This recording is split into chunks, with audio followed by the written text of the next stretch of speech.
І ми рухаємося далі до виробництва георадарів. Так, Україна – одна з небагатьох країн світу, де їх виробляють.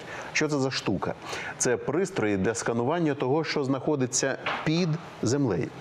Українські винахідники взялися за адаптацію георадарів до потреб повномасштабної війни.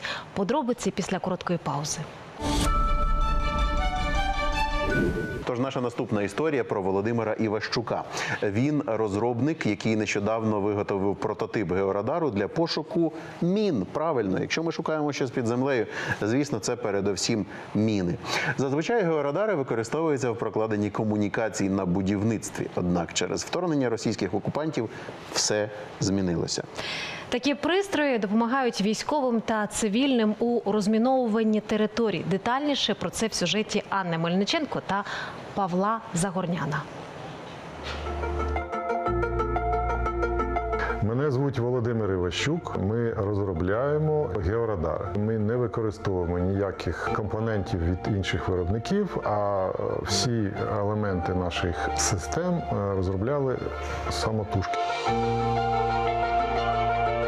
Георадар – це прилад, за допомогою якого можна візуалізувати об'єкти, які знаходяться під землею або всередині стін і інших будівельних конструкцій. Георадар випромінює короткий електромагнітний імпульс, який розповсюджується в середовище. Коли цей імпульс зустрічає якісь перешкоди, якісь зміни в властивостях середовища, то електромагнітна енергія відбивається або розсіюється від цих об'єктів. Прилад записує результат взаємодії електромагнітного поля з середовищем і візуалізує. Якщо казати в світі, найбільше георадар використовується для пошуку і дослідження підземних комунікацій.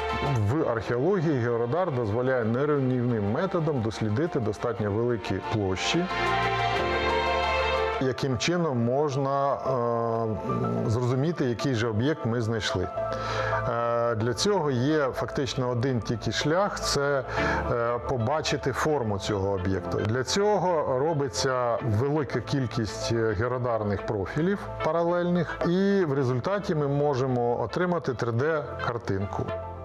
Коли ми кажемо про розмінування, то ці задачі відрізняються від археології. Археолог може спокійно ходити по цьому полю і хоч скільки завгодно разів пройтись і дослідити. А в випадку з розмінуванням не можна ходити по той території, яка має бути досліджена. І тому георадар для розмінування має бути або на колісному дроні, або на літаючому дроні, і має працювати на якійсь відстані від поверхні. Це накладає додаткові складнощі в розробці таких систем. Для розмінування великих площ треба дрони, які можуть рухатись по програмі.